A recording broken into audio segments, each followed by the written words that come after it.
Good morning, ma'am. Lavanya, ma'am. Are we audible to you? Yeah, ma'am, I'm able to hear you. Can we start? Okay. Yes, ma'am. Yes. We'll just give some introduction. We can start, ma'am. Sure, ma'am. Yes. Yes. Thank you.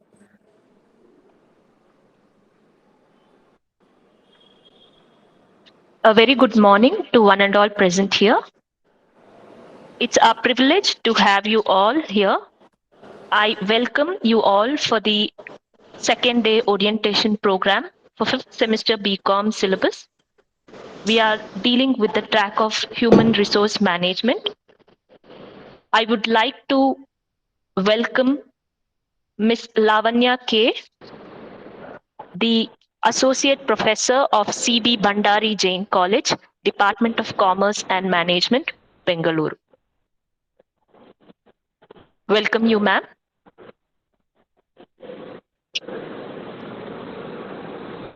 It's a privilege and honor to introduce Ms. Lavanya K, who is a distinguished academician. She is the Associate Professor of CB Bhandari Jain College. She has 20 years of teaching experience as Associate Professor at CB Bhandari Jain College. She has authored textbooks of many subjects like business ethics, accounting, financial management, corporate administration, cost management, and retail management. Ma'am has published many articles in national and international conferences. She has participated in university related works and has been a paper setter since many years. She has derived multiple lectures and organized various workshops as a resource person in commerce and management and PGDM programs. She has received Outstanding Educator Award, SEVA 2019, and Shikshana Ratna Award, National Teachers Day 2020, Love India Regional Institute. Ma'am, it's our pleasure to wholeheartedly welcome you for the 2-day syllabus orientation program. Today is the second day. Thank you, ma'am, for taking time from your busy schedule and consenting to be our special resource person for the subject employee welfare and social security and strategic human resource management. Now, may I request Ms. Lavanya K to address the gathering and start the session. Over to you, ma'am.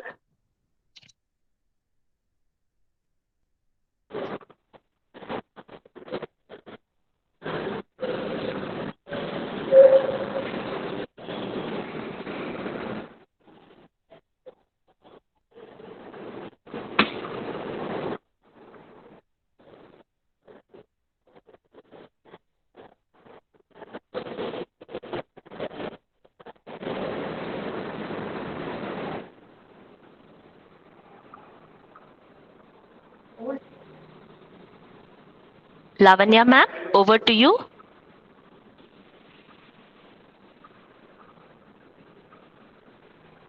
Ma'am, can I share the slide?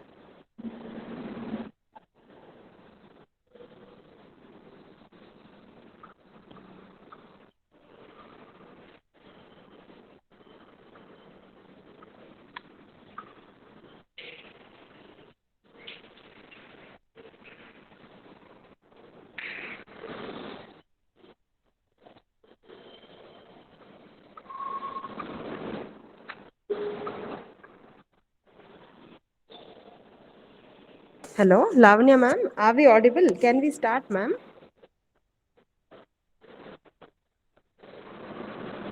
Lavanya, ma'am. Thank you, Adya, Ma'am, can we for the start, ma'am? welcome address. Yeah, I'm there. I'm there. Yes, ma'am. You can Start start, the ma'am. slide. We finished with our Hello? introduction of yours only. Ma'am, you can start, ma'am, I guess. Hello? Hello? Ma'am, are we clear Hello? to you?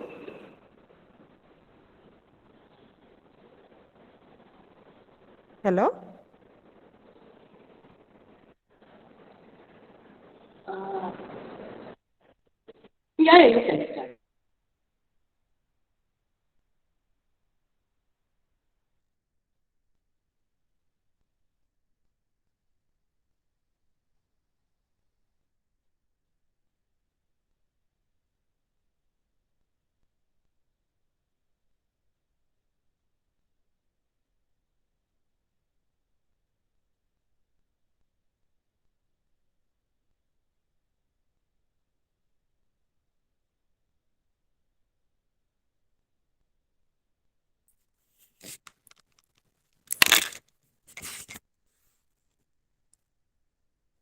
Ma'am, is the network clear now? Yeah, there is a Hello, ma'am. network issue. Hello. Yes, ma'am. We could understand. Ma'am, you can start, ma'am. Okay. Thank you. Yeah.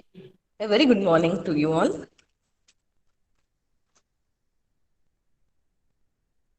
Good morning, ma'am. Good morning, ma'am. A very good morning, Lavanya ma'am. Good morning. So, HR specialization has two subjects, 5.3 and 5.4. The first one is strategic human resource management. It has 5 units. Those who have handled strategic management, they'll have to relate strategic management to human resource management.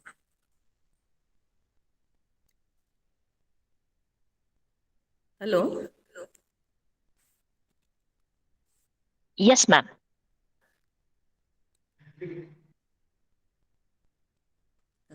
So the first unit is Introduction to Strategic Human Resource Management. Here you will have to highlight on the general phenomenon or the general meaning of strategy. Then the process of strategic management is very, very essential. It has to be explained. Once the process is explained, probably, and the steps of human resource management, then the process of strategic environmental scan and the implementation and other steps will become easy for the students to follow.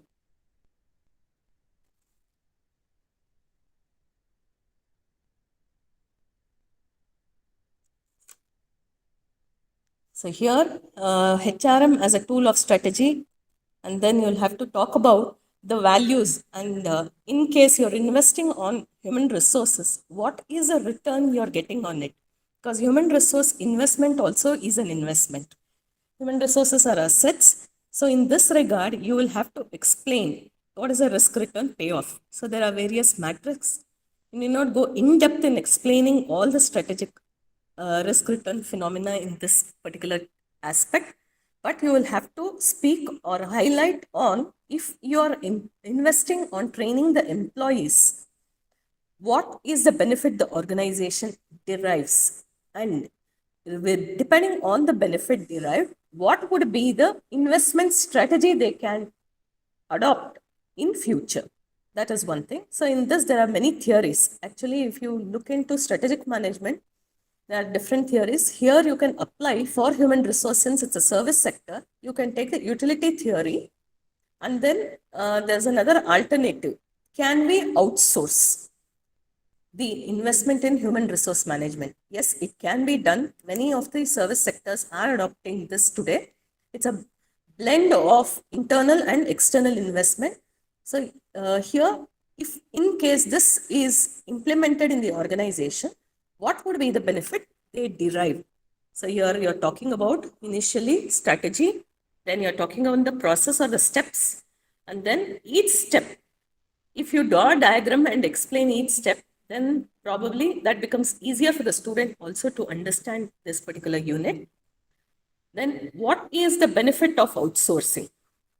That is one major aspect which you can explain. It is not only from the point of view of exam that explanation has to be given, it is from the knowledge perspective also. The student probably in near future can implement it in many spheres also. So this is with regard to unit 1. Then you're talking about management values here. So management values, part of ethics. What is the role of the management when they are investing on human resources, and what is the benefit they are deriving in this aspect? That has to be explained. So this is all about unit 1. Moving on to the next aspect, that is human resource environment. Again, this is strategic environment or similar to marketing environment. Only thing here we are focusing on the environmental aspect. If it is implemented in the case of human resources, what are the changes? Like, for example, it could be the internal environmental factors or the external environmental factors. which are affecting the existing of human resources. So you're talking about demography, you're talking about technology, how technology has played a major role, and how values have changed, how there are trends in relation to the treatment of employees in the organization, the shift in employee relationship, and what laws are enacted time and again in this regard. So here there are many reforms which have taken place. In this regard, you have to highlight on the security aspects of human employees, then the motivational factors, then laws relating to welfare measures, which is very, very important as of today. So here, this aspect of studying HR in relation to environment did not exist early. Why are we studying this aspect? Because the company is investing on human resources. They're training, they're developing employees. Along with that, they are investing on technology. They are transferring technology from the organization to the human resources. This will probably in relation to the sales and in relation to the growth of the company and development of the company also is important. So that's why you're studying the shift in business environment and what is a response to the changing environment, how a human resource have to be dynamic to the changes, how they have to adopt themselves to the changing environment. Then technology and organizational structure. Yes, when technology is implemented in the organization, probably the traditional form of organizational structure will undergo a sea change. So you will have to highlight on what are the new organizational structures organizations are devising. Probably mechanization has helped simplify certain level of work. So you can highlight on this aspect here. Then worker values and attitude trends. So in the first aspect and in the second unit also they have spoken about values and ethics. And here there are two, management values as well as employees values. So what are the trends in attitudinal behavior of employees, how to analyze the behavior of employees, how to analyze it and how to implement it in the organization, even from management perspective, what are the changes which have taken place. They are also more cooperative and adaptive today. Then what are the changes in terms of demography? You have ethnicity of population or diverse workforce in the organization. So as a result, how this also is helping us in changing or reshaping human resources. And then we are also probably working for international organizations. So we have to adopt the developments which is inculcated in those organizations so that even Indian labor organization also has to adopt these changes. So there's a shift in legal environment in this regard. Then relationship between employees has changed. The laws, the welfare measures are more strict today. People have voice. They can probably exercise their rights. So we are talking about all the welfare measures related to human resources, laws, and how it helps the organization in formulation of strategies. So the next topic is strategic formulation. So strategic formulation here, when we are formulating policies for the organization, main thing we look into the mission statement, which is again how we are going to achieve the vision of the organization.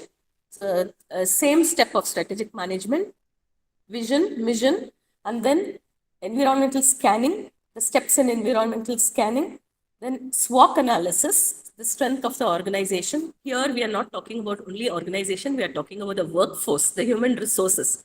We are relating the strategies to human resources. So the strength of the employees, the weakness, the opportunities which are available to employees and the challenges which they are facing and how the challenges can be converted into opportunities is what we look into in this particular unit. How the objectives of the organization or the goals of the organization can be achieved through the mission statement and then studying the environmental factors and forces. The other one is you cannot be probably restricting yourself to a particular strategy. There are generations which are probably coming out with new ways or new methods of dealing with employees. So, what are the alternative strategy? If one fails, what other alternative is available will have to be planned. Then, evaluation and selection of strategies. Once strategy is implemented, you have to look into the pros and cons of the strategy and then select that particular strategy, like you have merger strategy, retrenchment strategy, which might not work for all organizations. It depends. Turnaround strategy works for some organization but does not work out for some other organization. So you have to select some strategy which is suitable to your organization. So in this regard, you can explain functional strategy or matrix strategies, which is important. Then moving on to the next unit, that is human resource planning and implementation. Of course, here you have a mixture of planning, implementation, and then developing strategies and partly implementing control also for efficient benefit of the organization. So here, what is planning initially you will have to explain. Then what are the objectives of planning, why it is essential, and in relation to human resource, why it has to be managed, maybe for turnover, when there is turnover, how to manage that turnover, or probably when there is a crisis, financial crisis within the organization, how to manage that crisis. And then if there is growth in the organization, there will be demand of human resources.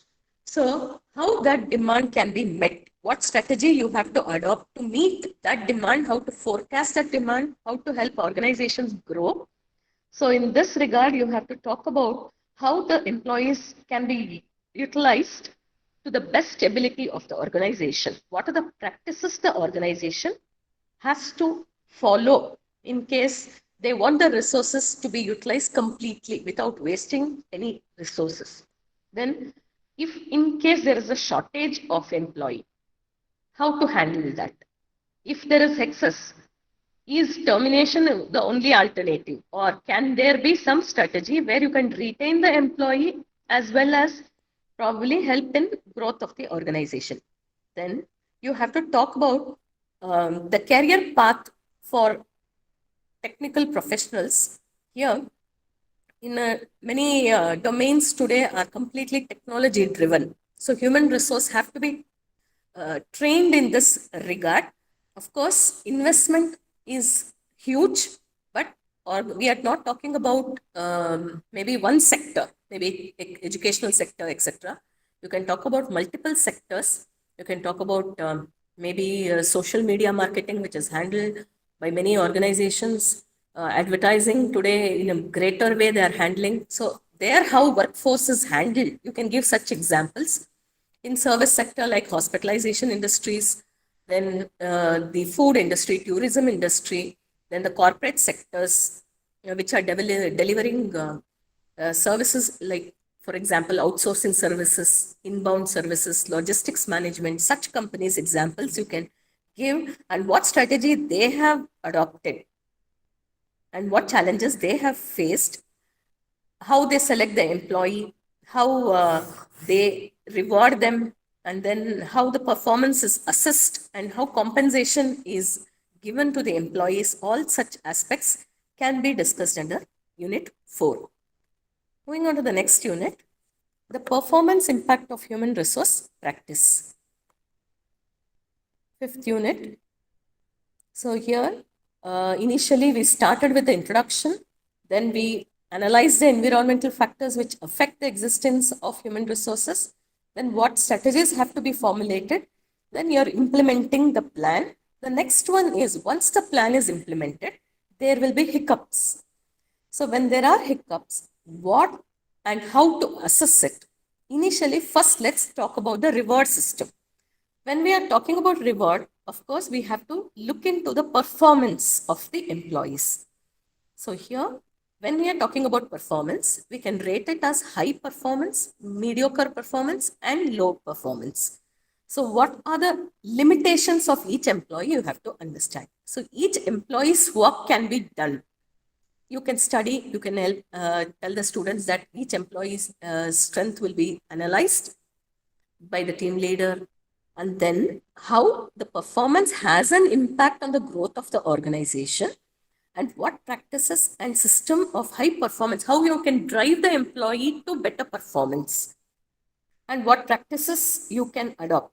So here there are two. One, individual best practices. So as an individual, you might be efficient, but when it comes to group performance, you have to belong to the group norms, values, etc.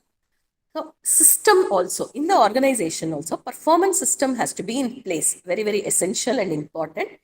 Once the system is in place, the organization will find it easy to inculcate value or assess the performance of the employee. Then you have universal practices, which is followed by almost all organizations. That is universal, but you can pick up some of the universal practices and adopt it to your organization's style. Then contingency perspectives. Contingency is unforeseen circumstances. Suddenly, now recently, you can give example. The entire nation was taken aback due to the pandemic. So as a result, many organizations could not retain employees. So some of them were put on bench, some of them were laid off, etc. So in such contingency situations also, some companies have given them 6 months notice period and then paid them 1 year salary and then terminated such employees. So this is a contingency measure. They will not see it every year. This has been a very rare phenomena. So such examples you can give, or when there are no sales. Probably in 2020-19, car sales dropped. So as a result, car manufacturers had to lay off few employees, especially technical engineers. So in such regard, how contingency measures were implemented dependent on their organization style. Then the last part, once you have assessed the performance, last part is nothing but control, evaluation and control techniques. So you have to talk about the evaluation approaches, then how you evaluate in terms of the old method as well as the modern methods, and how it can help in future, how you can probably develop it in emerging areas in the near future is what you can discuss with the students. So traditional areas, of course, there are few challenges. This is a traditional method, but in the modern method, when they are implementing how to assess the performance of employees, you have total quality management, then reward system, then equal opportunity, then quality parameters at each level. So training, and then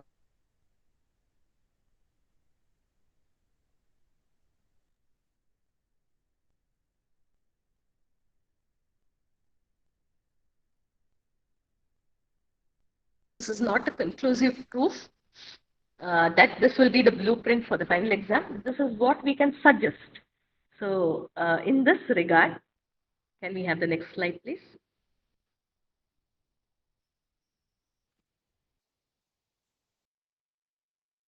Hello?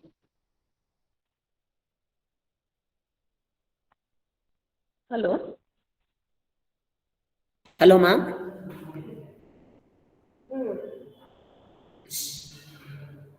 Hello, ma'am. Hello? Ha, ma'am, please tell me. Hello, ma'am. Ma'am, the slide has been changed, ma'am.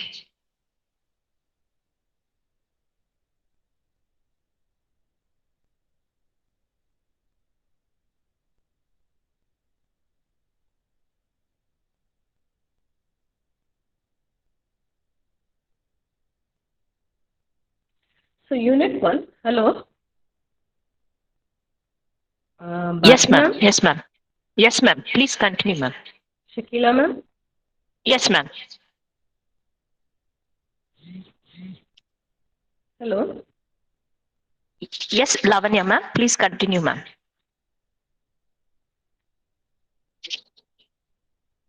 So unit 1, the allotted time is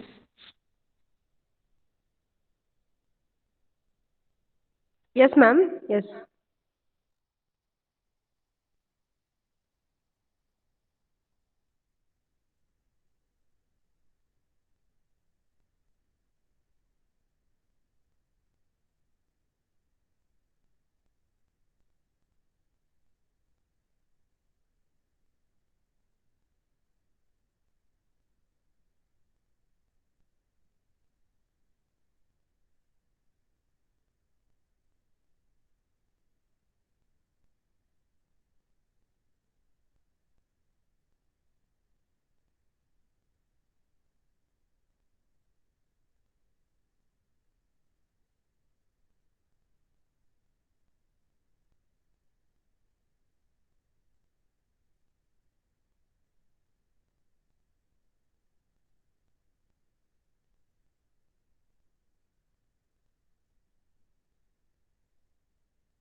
Hello.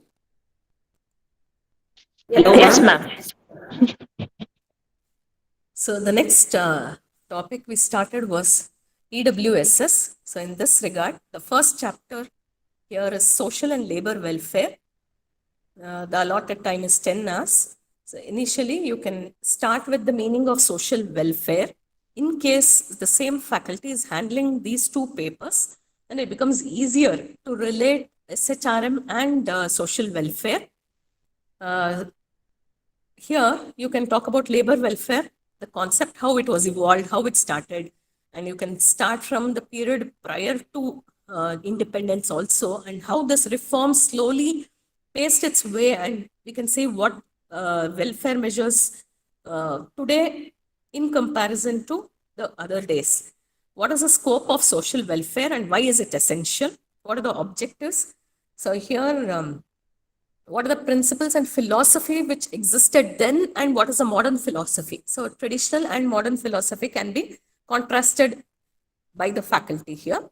Then how Indian constitution helped in redefining social welfare and what policies were enacted time to time. So the 5-year plan, each year, how it was revived and how it started initially and what we see today. There is a lot of change today, of course.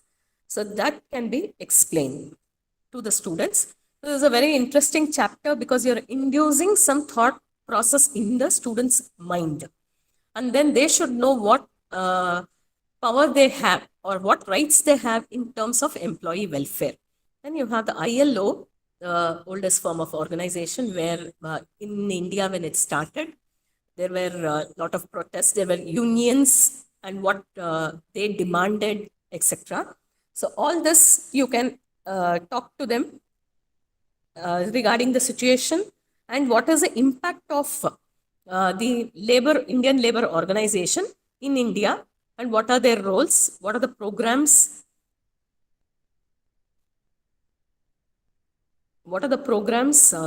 enacted from time to time, and then there are some statutory and non statutory reforms which are enacted. So you have extramural and intramural. Intramural is within the organization, and extramural, is outside the purview of the organization. So a blend of this, according to me, I feel that you can't restrict yourself to one measure. So there has to be measures in terms of within the organization as well as outside the organization also. Say a simple example, maternity benefit is according to law also, which is enacted, but companies also have a right, and probably they also are socially responsible to implement it within the organization. So it is extramural, one which is by the Labor Act, and then which is involved within the organization. Say, for example, housing facility, education facilities. Already BHEL, then many public sector undertakings were doing it. That was in the Factory Act. But now almost all organization, be it service sector, be it traditional manufacturing sector, non-manufacturing sectors, everybody have to implement this in today's context. This is what you have to explain with regard to leave, then loans, then probably some measures for employees' welfare, then any guidance which are required from time to time to the employees can be explained in this particular extramural and intramural measures. Then welfare cantors, welfare officers. So in factories we can see this, but today the concept has probably been redefined in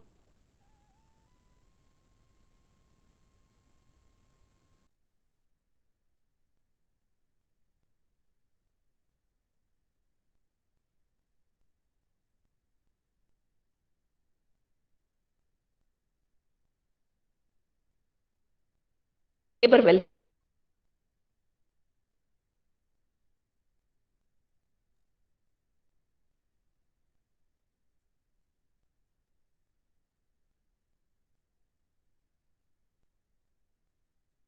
Factory, or he is related to the general welfare, overall well-being of the employee also you can explain in this particular unit.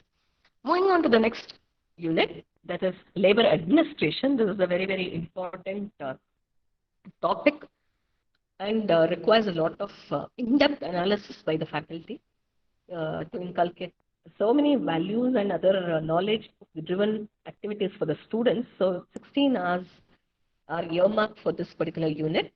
So how the labor administration came into being, and then earlier we had central, state, and time and again many labor act was enforced. So you had for different organizations like mine, shipping, and then provinces, then labor or commissioner office also you had. So here, what are the different organizations, and for the safety and welfare of the organizations, from many point of view, there were many autonomous organization also. Now, commonly many of us are aware, ESIC, then EPFO, then you have VV Giri, National Labour Institute, then CBWE. So these are organizations which existed from a long time. Primary main role was to look into the welfare of employees so that they are not misused. They are assets, valuable assets to the organization.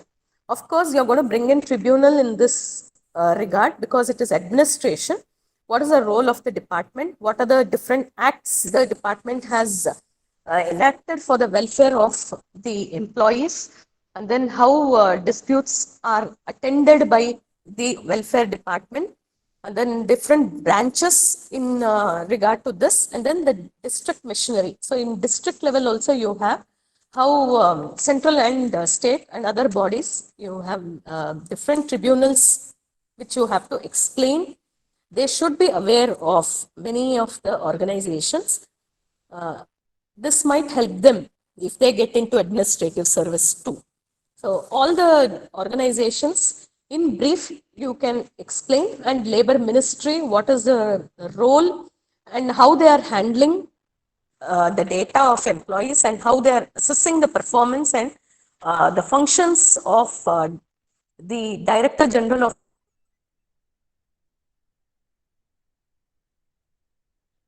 Employment and Training, etc.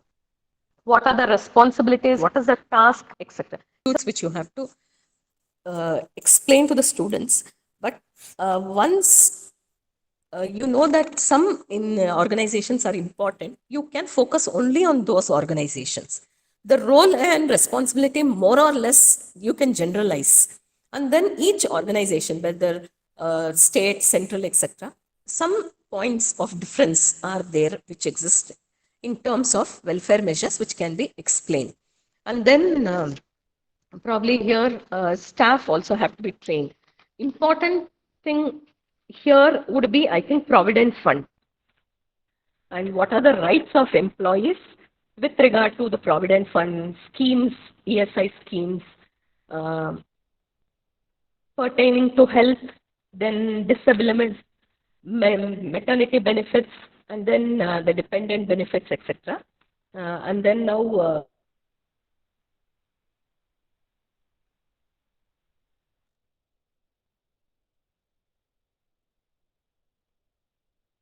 these are new one. And then Indian Institute of Workers Education also, what is the impact they have or what changes they have brought in the administration setup of employees can be explained here. Since they have not given the central and state, you can restrict. They have mainly focused on ESI, Provident Fund, and then factory, and then CBWE. So these organizations, if you educate students, is more than enough. But mentioning no harm. Always additional knowledge goes a long way for every student. Because tomorrow, if they are employed, they will be thanking you for creating such awareness, is in my opinion. Then Unit 4, collective bargaining. So here 10 marks is earmarked for this. Looks very small because there are very few concepts, meaning of collective bargaining. Then the importance, the types and functions. So you can probably talk about what is the collective negotiation and bargaining power the employee has.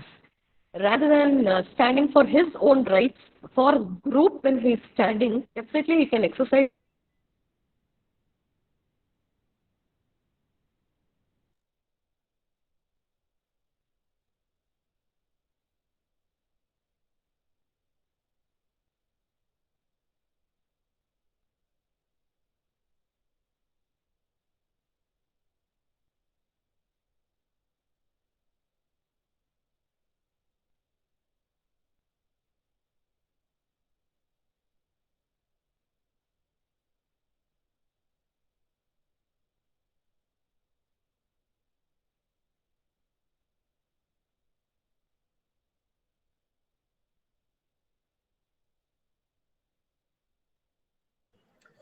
Madam Lavanya ma'am left. Please check it, ma'am.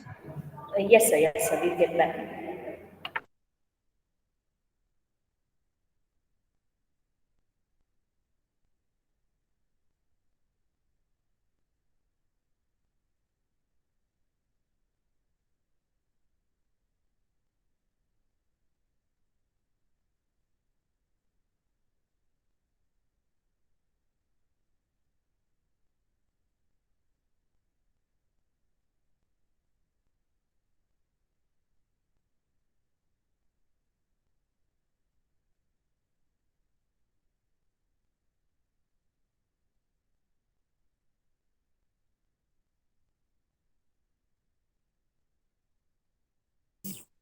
Hello. I'm sorry for the network issue. I hope so far whatever was told you were able to hear. Yes, ma'am. Lavanya madam, continue, ma'am. Unit 4, Thank you, sir. collective bargaining. Yes, sir. Unit 5, we speak about social security.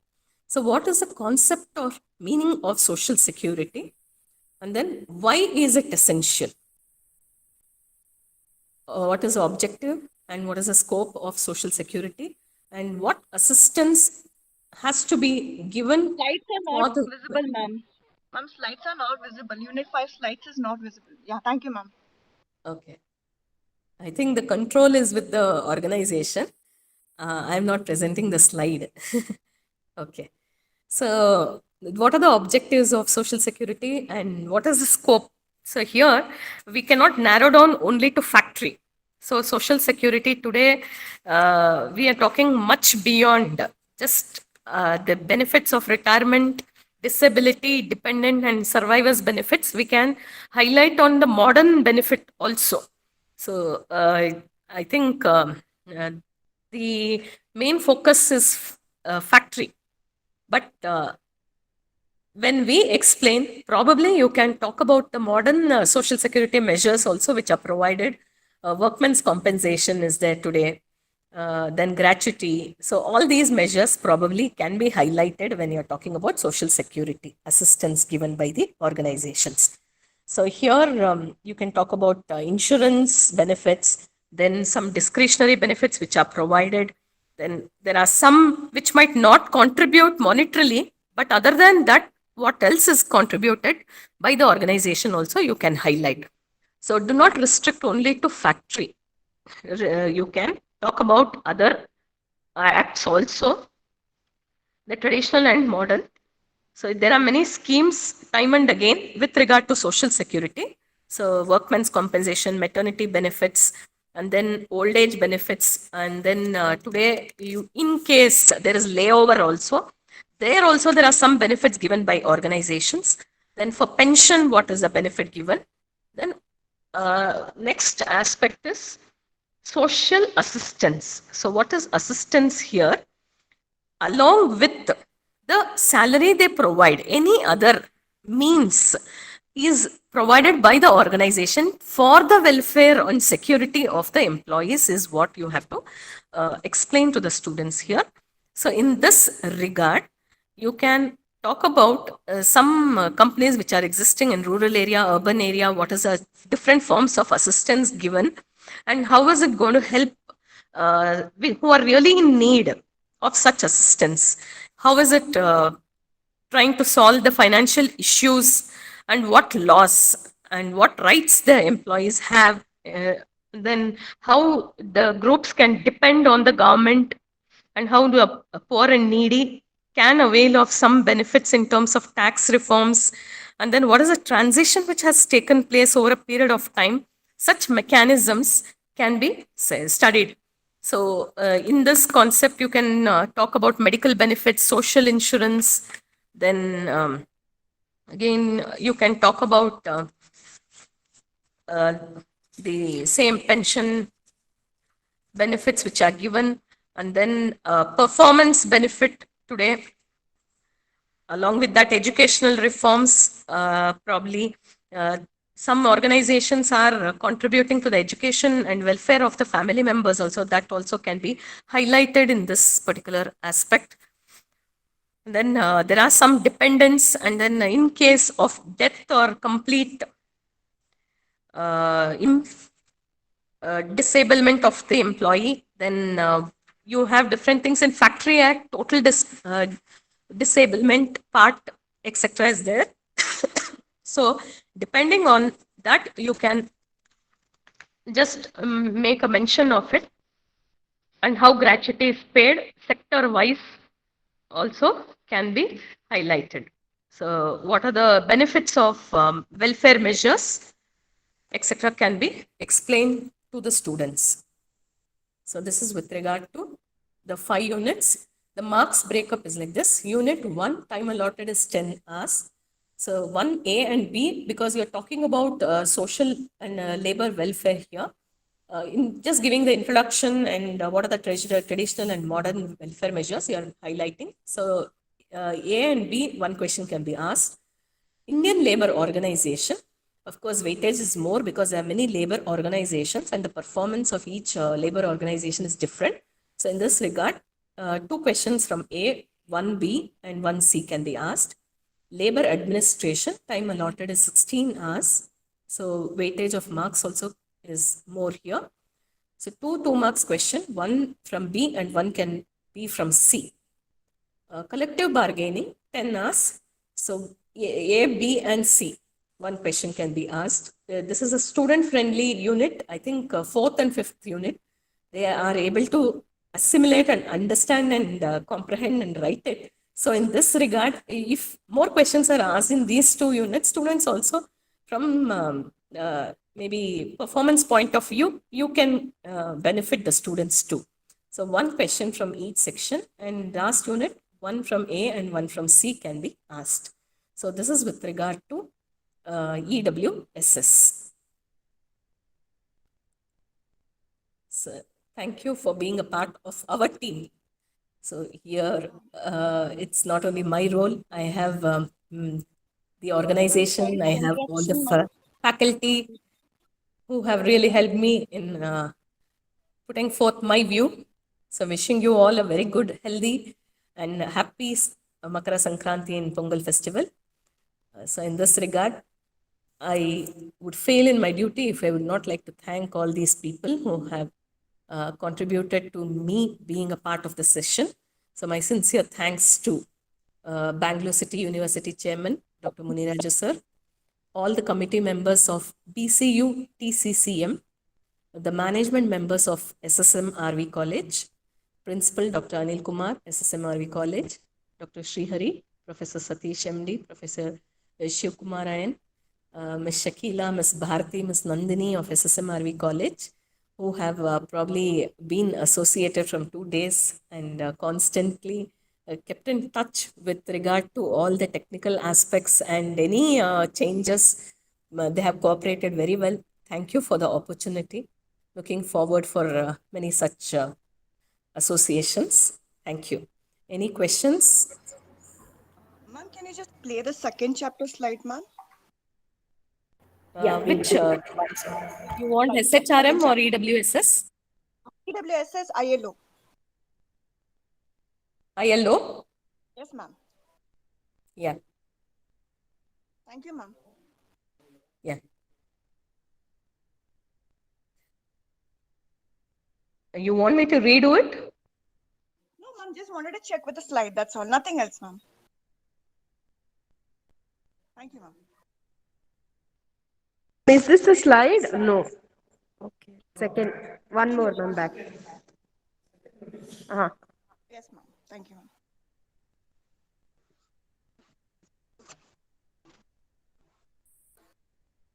Thank you so much, ma'am. Thank you, ma'am. I once again thank Lavanya ma'am.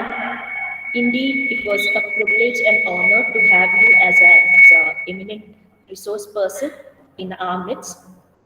I thank the gathering as well. If you have any other questions, please ask for the questions. We are ready to take the questions. Indian Labour Organization, impact of ILO on labor welfare. Indian Labour Organization, impact Ma'am, of ILO on can labor you welfare repeat in India. SHRM important questions, ma'am?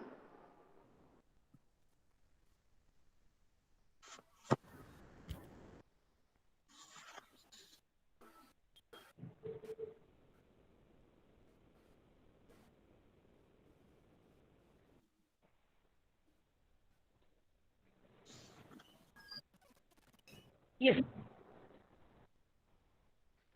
Okay. You just want the marks breakup?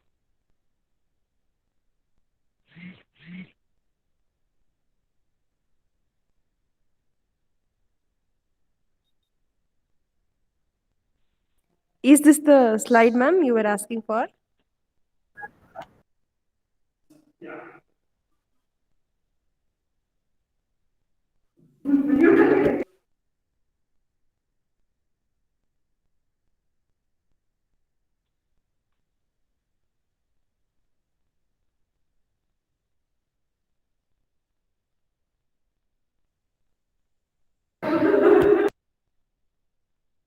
Ma'am,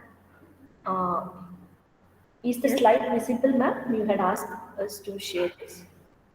Yes, ma'am. We can see. Yeah, is there any other question? We are ready to take the questions if you have any queries or Any other thing, you please ask for the additional information with the subject. Clarification?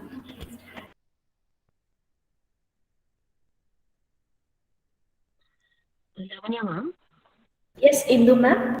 Indu Yogesh, please ask. Lavanya. Yes, ma'am. Everything is clear to them. And madam, could you please? Hello, ma'am. Yeah. Yes, ma'am. Yes, ma'am.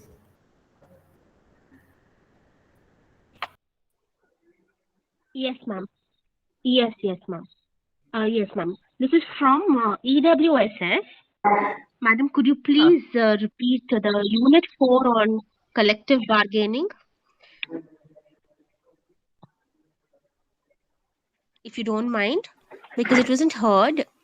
Unit 4 on collective bargaining. What is the required approach towards this So chapter? what do you want me to tell there? Yes. Okay. Ma'am, whatever the madam has been spoken, You will have to just talk about what is the meaning of collective bargaining. Madam, this is from So you have something called as EWSS. individual bargaining and collective bargaining.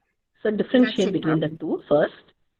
Then after you tell them what is the meaning of that particular concept, then why is collective bargaining essential for any organization? Okay. Then different types of collective. Okay.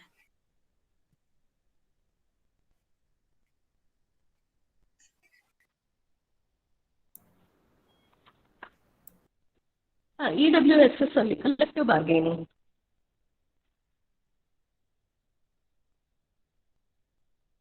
Yes, ma'am. Okay, maybe the Please slide continue. is different, but collective bargaining, you can talk about the importance.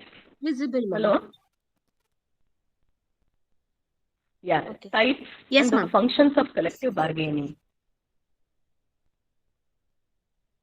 Okay, right. So not necessary that you have to go All right, in thank depth you so into much. this aspect. These concepts, if you explain, is more than sufficient Okay, for the fine. student to understand. Yeah. All right. Good morning, ma'am. Anything else?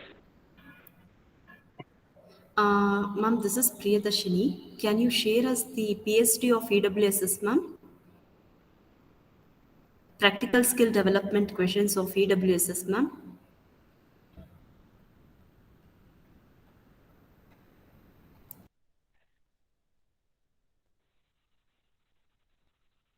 Ma'am, I would like to add a thing here. We have a PST session from 11:30. So if you have any queries, you can ask there. Okay, with the same link, ma'am? No, ma'am. The link is already shared. We have 11:30 session. So if you have anything with PST, you can ask Bhaskara. Okay. He's a special invitee for the PST. Okay, fine. Thank you so much, ma'am. Thank you. Yeah. Lavanya ma'am, if you want to add some info, you can please do it. I have a question. Can I ask, ma'am? Yeah. Lavanya, ma'am? Yes, ma'am. Yes. Ma'am, in that, I'm taking a subject with regarding to EWSS. Yeah. That is on ILO. Before we start with the subject, just wanted to give in-depth knowledge about ILO. international and Indian ILO. Ma'am, both, ma'am, should be given depth.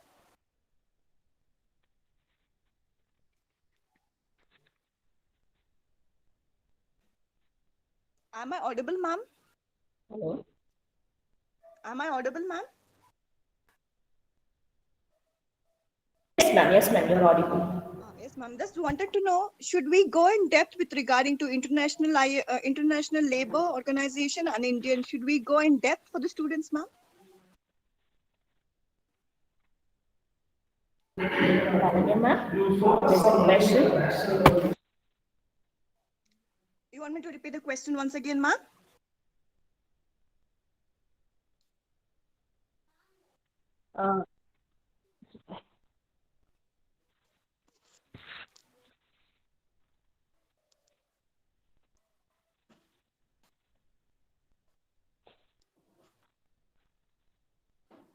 Hello?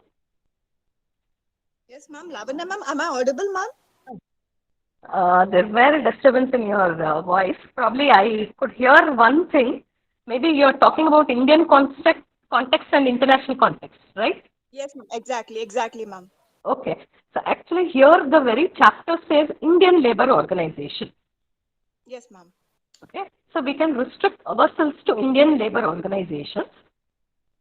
But making a mention of international labor organizations will not affect, but might confuse the students. Oh, okay, ma'am. Maybe programs implemented by Indian Labour Organization and the other international organizations. If you talk about, if you give a contrast between them, no harm. But don't go in depth into international labor organizations. Okay, ma'am. Sure. Yeah. Thank you so much, ma'am. Yeah, no problem.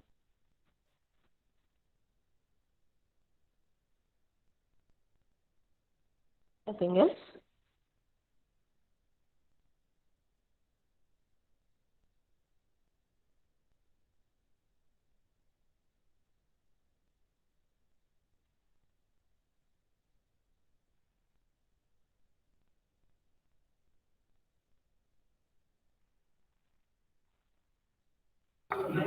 Any other questions?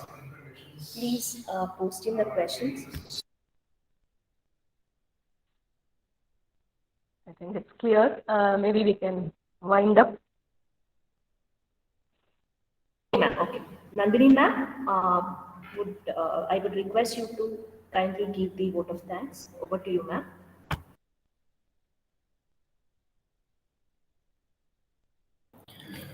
Very good morning. This is both honor and privilege to propose vote of thanks. At the outset, I would like to thank Department of Commerce, SSMRV College, Bangalore City University, and Bangalore City University Teachers Council of Commerce and Management for organizing 2 days orientation program for 5th semester BCom syllabi. I wholeheartedly thank Ms. Lavanya, Associate Professor, CB Bandari Jain College, even in her busy schedule. She has spent time with us. It was wonderful and mind-blowing session, ma'am. Thank you, ma'am. Thank you, Nandini. I also thank the support system and backbone of our college, Dr. S. Anil Kumar, Principal, SSMRV College. I also extend thanks to the captain of the ship, Dr. M.S. Nagraj, Head, Department of Commerce and IQAC Coordinator. Thank you, sir. I also extend my thanks to all faculties of various colleges. Thank you for your participation. Thank you all. Thank you once again. Lavanya, ma'am? Thank you, Nandini. Yes, ma'am. So, It's my pleasure please to be a mail us part the of the reports, team. ma'am. Yeah, I have sent the PPT. So,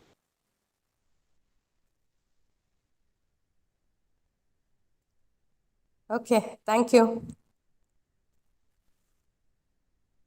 Shakila ma'am, can we leave?